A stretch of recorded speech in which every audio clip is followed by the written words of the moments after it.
ఇప్పుడు మనం ఓ విషయం గురించి చెప్పుకోబోతున్నాం. అధికారం అనే పరదాను కప్పి చానాళ్ల పాటు దాచిన ఆక్రమణల గురించి చర్చించుకోబోతున్నాం. బట్ ఇది చర్చించే ముందు మైక్ వెనుక నేతల తీరు ఎలా ఉంటుందో చూడాలి. దీనికి మించి ఇంట్రొడక్షన్ మేము విదల్చుకోలేదు. అదేంటో వారి మాటల్లోనే వినండి.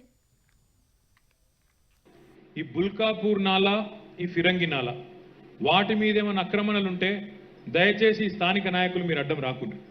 ఎందుకంటే ఇలా నీళ్లు తెచ్చేదే ఆ రెండు నాలాలు. ఎవరైనా జనరల్గా ఎవరైనా కూలగొట్టకపోతే మీ దగ్గరికి ఉరికొస్తారు, మాకు తెలుసు, అందుకే చెప్తున్నా. మీ దగ్గరికి నెంబరే ఉరికొస్తారు, అన్న మాది కూలగొడుతున్నట్టు. నాలాల మీద కబ్జాలు ఉంటే మన పరిస్థితి కూడా హైదరాబాద్ లెక్క అవుతుంది. భవిష్యత్తులో వరదలు వస్తాయి, ఇళ్లకి నీళ్ళు వస్తాయి, పార్కులకి నీళ్ళు వస్తాయి, ఎటు కాకుండా పోతాం. నేను ఆర్డీఓ గారిని, హెచ్ఎండి అధికారులను కూడా కోరుతా ఉన్నా, దయచేసి ఈ బుల్కాపూర్ నాలా, ఈ ఫిరంగి నాలా రెండిటి మీద ఉన్న కబ్జాలను, రెండిటి మీద ఉన్న ఆక్రమణలను, మీరు ఓకే కదా, రెండిటి మీద ఉన్న ఆక్రమణలను, కబ్జాలను పూర్తి స్థాయిలో ధ్వంసం చేయండి. ఎమ్మెల్యే గారు సహకరిస్తారు, లోకల్ నాయకులు సహకరిస్తారు. ఎవరైనా సహకరించకపోతే నాకు చెప్పండి, పర్వాలేదు, కానీ సహకరిస్తారుగా, సహకరిస్తారు.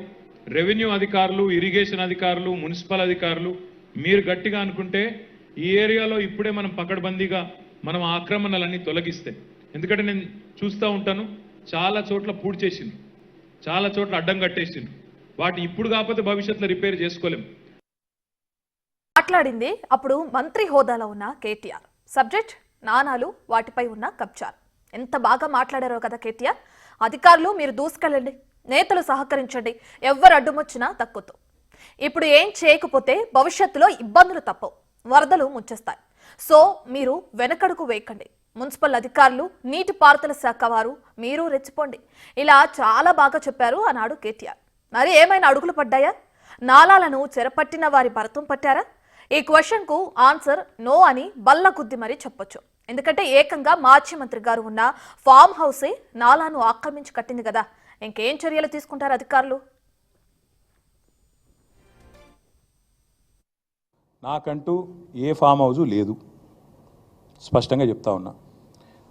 నా మిత్రుడు ఒక ఆయనకి ఫామ్ హౌస్ ఉంటే నేను లీజ్ మీద తీసుకున్నమాట వాస్తవం. ఒక 7-8 ఏళ్ళ నుంచి లీజ్ మీద ఉన్నమాట వాస్తవం. ఒకవేళ అది ఎఫ్టీఎల్లోనో బఫర్లోనో ఉంటే నా మిత్రుడికి నేను చెప్తా, దగ్గర ఉండి అవసరమైతే నేను కూడా పోయి, ఎందుకంటే నేను లీజ్ మీద ఉన్నా కాబట్టి అక్కడే ఉండి నేను దగ్గరుండి కూలగొట్టించి వస్తా.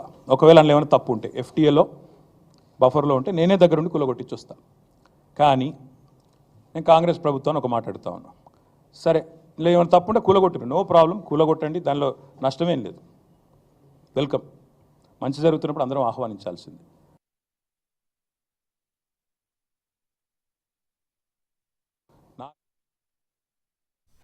ఇది ఇప్పటి మాట. ఆయన ఆనాడు చెప్పిన మాటలు, ఇచ్చిన ఆదేశాలు ఇప్పుడు అమలవుతున్నాయి. ఇలా తవ్వుకుంటూ పోతే కేటీఆర్ ఏళ్లుగా ఉన్న ఫామ్ హౌసే నాలాపై ఆక్రమించి కట్టారని తేలింది. నాలా ఆక్రమించి జన్వాడ ఫామ్ హౌస్ లో నిర్మాణాలు జరిగినట్లు ప్రభుత్వం తేల్చింది. 14 కుంటల భూమి కబ్జా చేసినట్లు అధికారులు కన్ఫర్మ్ చేశారు. స్థలాన్ని కబ్జా చేసి ప్రహరీ గోడ, గేటును కేటీఆర్ సన్నిహితులు నిర్మించారు. మంత్రిగా ఉన్నప్పుడు అదే ఫామ్ హౌస్ లో కేటీఆర్ ఉన్నారు. ఫామ్ హౌస్ బయట మాత్రమే అధికారులు సర్వే చేశారు.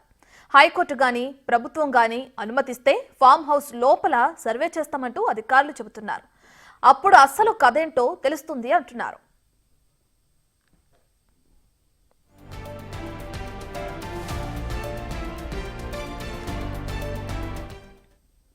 పతివ్రత పరమాన్నం వండితే తెల్లారేదాకా చల్లారలేదట. అలాగే ఉన్నాయి కేటీఆర్ అప్పుడు ఇప్పుడు మాట్లాడిన మాటలు. అప్పుడు అన్ని మాటలు మాట్లాడి ఇప్పుడు తప్పుంటే కూల్చుకొని అంటే సరిపోతుందా? కేటీఆర్ ఆ ఫామ్ హౌస్ లో ఉంది ఓ మంత్రిగా, అది కీలకమైన మున్సిపల్ అండ్ అర్బన్ డెవలప్మెంట్ మినిస్టర్గా. 111 జీవో పరిధిలో కట్టిన అక్రమ కట్టడాలను కూల్చివేసే బాధ్యతను నెరవేర్చాల్సిన ఆయనే అదే అక్రమ కట్టడంలో కుటుంబంతో సహా ఉండడం ద్వారా ఏం సంకేతం ఇచ్చారు? నాకు ఆ విషయం తెలియదు అని అమాయకంగా మాత్రం మాట్లాడకూడదు. ఆ ఫామ్ హౌస్ ను లీజ్ కు తీసుకుని అక్రమార్కులకు అండగా నిలిచినట్లు కాదా? మీరు చేసిన పనితో మరింత మంది అక్కడ ఫామ్ హౌస్లు కట్టుకోలేదా? ఓ బాధ్యతాయుతమైన పదవిలో ఉండి అక్రమార్కులకు అండగా నిలవడాన్ని ఎలా అర్థం చేసుకోవాలి? ఆ సమయంలో 111 జీవోనే ఏకంగా ఎత్తేయాలని అసెంబ్లీలో తీర్మానం చేసింది కూడా ఇందుకేనా? ఫామ్ హౌస్ ఇష్యూ తెరపైకొచ్చిన ప్రతిసారి కేటీఆర్ డ్యామేజ్ కంట్రోల్ చేసుకోవడానికి ప్రయత్నిస్తున్నారు. లీజ్, మిత్రుడు, సన్నిహితుడు పేరు చెప్పి విషయాన్ని సైడ్ ట్రాక్ చేస్తున్నారు.